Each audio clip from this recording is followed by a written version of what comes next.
오르가즘 혁명, 오르곤 에너지, 인공강 우장치, 성격 분석, 암 치료, 스페이스건, UFO 컨택트, 우주 에너지. 세상에 대한 분노를 가진 미치광이 천재. 비렐름 라이. 사랑, 일, 그리고 지식은 우리의 삶의 원천입니다. 이들은 또한 우리의 삶을 지배해야 합니다. 라이는 1897년 3월 24일 오스트리아 헝가리 제국의 갈리치아 지방에 있는 도브르지앙카에서 태어났습니다. 라이는 프로이트가 아끼는 정신과 의사였으며 생물학자, 과학자였습니다. 라이는 유복한 가정에 태어났고 어려서부터 성에 관심이 많았고 어린 나이에 어머니의 외도를 목격하게 되고 가정은 파탄이 났습니다. 또한 그는 어른이 되기 전에 성경험을 가졌습니다. 라이는 대학에 들어가 직접 성학을 연구하기 위한 모임을 만들었습니다. 라이는 프로이트로부터 정신분석학을 배웠으며 노벨 의학상을 수상한 야우레크로부터 신경정신과학을 배웠습니다. 라이는 많은 정신치료를 하면서 오르가즘과 많은 정신적, 육체적 질병이 관계가 있음을 알게 됐습니다.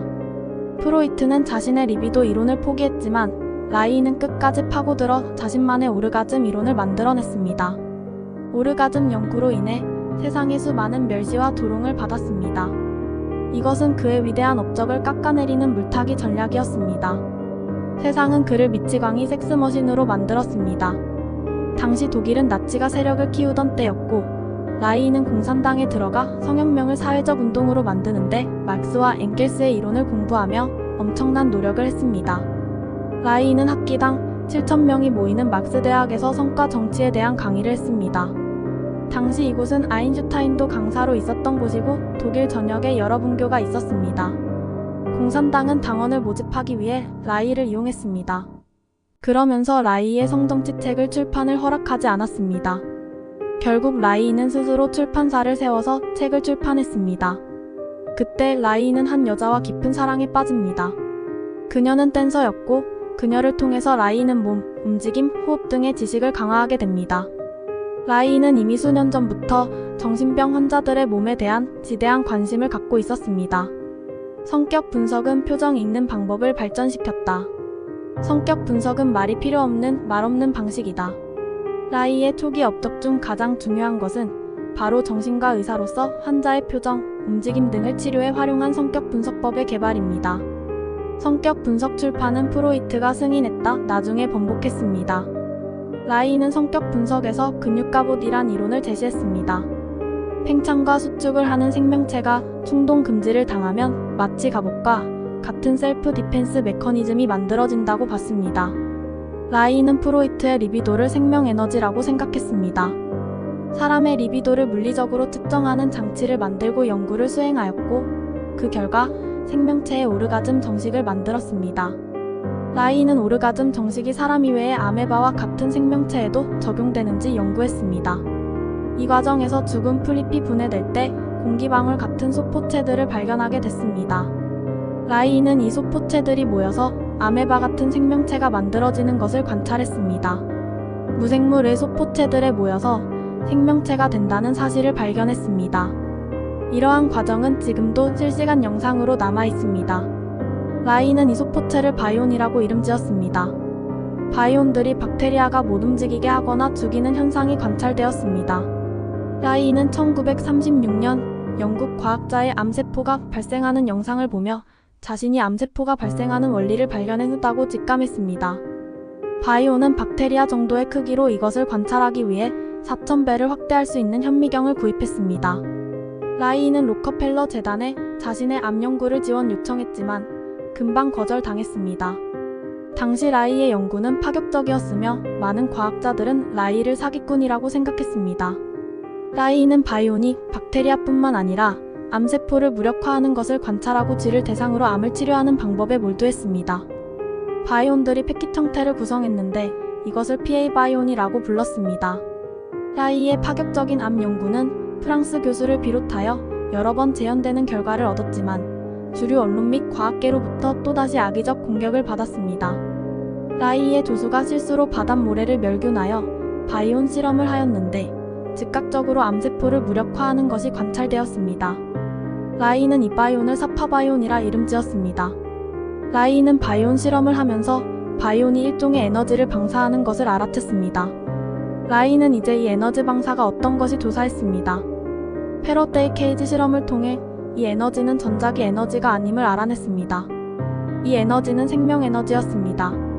라이는 이 에너지를 오르곤 에너지로 이름 지었습니다. 오르가즘 정식을 발견하고 리비도를 증명하기 위해 노력한 결과가 오르곤 에너지라는 생명 에너지 발견으로 이어졌습니다. 이러한 업적에도 유럽에서 멸시를 받자 라이는 한 미국 교수의 지원을 받아 미국 뉴욕으로 이주하게 됩니다. 절묘하게 2차 대전 발발하기 4일 전이었습니다.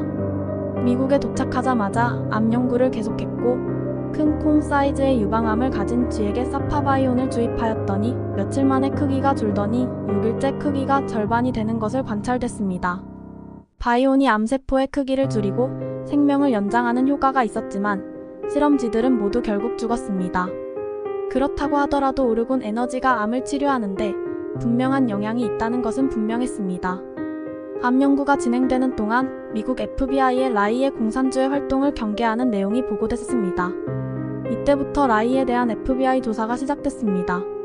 라이는 오르곤 에너지를 물리적으로 관찰하기 위해 연구했습니다. 오르곤 에너지는 유기물의 흡수가 잘 되고 철과 같은 무기물은 흡수했다.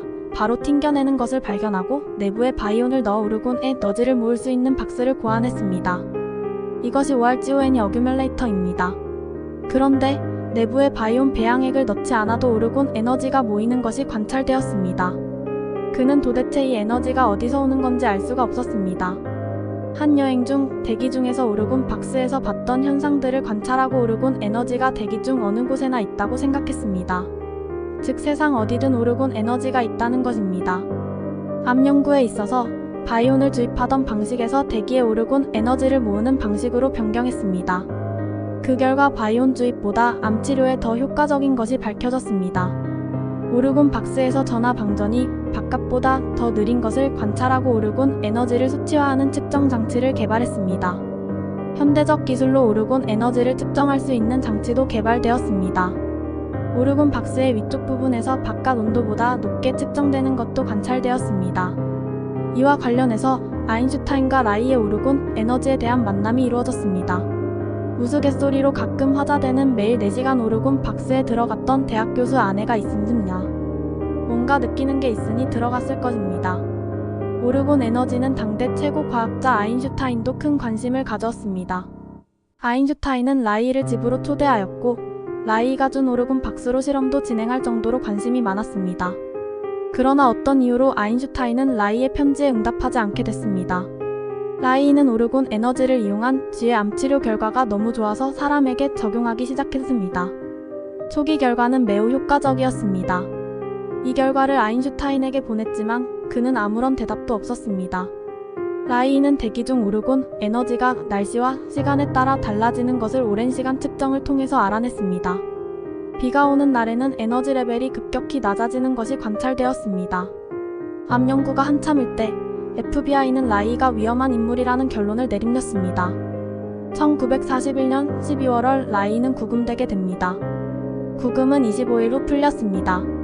라이는 메인주의 오르가논이라는 연구소를 만들고 본격적으로 오르곤 에너지를 연구했습니다.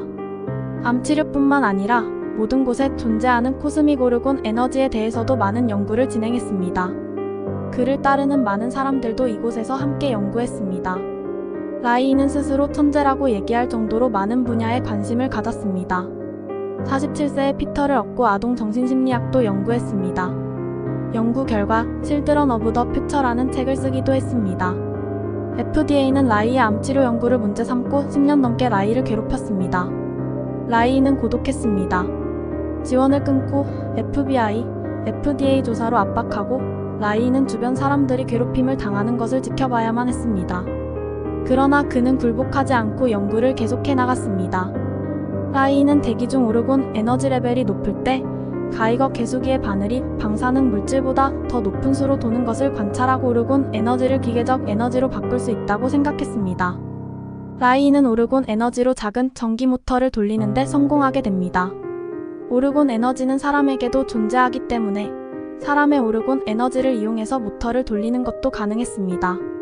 한국 전쟁이 반발했을 당시 라이는 오르곤 에너지가 방사능을 중화시킬 것이라는 생각으로 우라노 실험을 진행했습니다. 그러나 오르곤 에너지는 방사능과 만나 오히려 부정적인 영향을 주는 에너지 치명적인 오르곤 에너지로 바뀌었습니다. 오라누 실험 결과는 치명적이었습니다. 실험지들은 모두 죽었고 실험에 참여했던 사람들 모두 방사능에 노출된 것처럼 아팠습니다. 주변 대기는 어두침침했습니다. 그 영향이 60m를 넘었습니다. 오르곤 에너지와 핵 방사능이 만나면 치명적입니다. 라이인은 오르가논 주변의 나쁜 구름들을 제거하기 위해 장치를 고안했습니다. 그 유명한 클라우드 버스터입니다. 마치 미사일처럼 생겼지만 빈 파이프들과 흐르는 물과 연결된 호스로 구성되어 있는 간단한 장치입니다. 클라우드 버스터는 구름을 조준하여 구름의 오르곤 에너지 레벨을 낮출 수도 있고 구름 주변을 조준하여 구름의 에너지 레벨을 키울 수도 있습니다. 이 원리를 이용하여 사막에 비를 내리는데도 성공했습니다. 클라우드 버스터로 1953년에 메인주의 블루베리 농장의 가뭄을 해결하였습니다. 라이인은 애리조나 사막 투산에도 식물이 자랄 수 있게 했습니다. 비를 내리게 하는 연구는 최근까지도 드메오 박사에 의해 재현되었습니다. 라이인은 클라우드 버스터 실험 중에 UFO를 발견하고 이에 대한 상세한 리포트를 만들었습니다. 라이인은 여기서 그치지 않고 허리케인이 발생하는 원리와 은하가 움직이는 원리를 밝혔다고 주장했습니다. 라이의 책은 불태워졌으며 재판에서 2년형을 선고받았습니다. 그리고 가석방 기간을 채우기 며칠 전 갑작스런 심장마비로 감옥에서 생을 마감했습니다.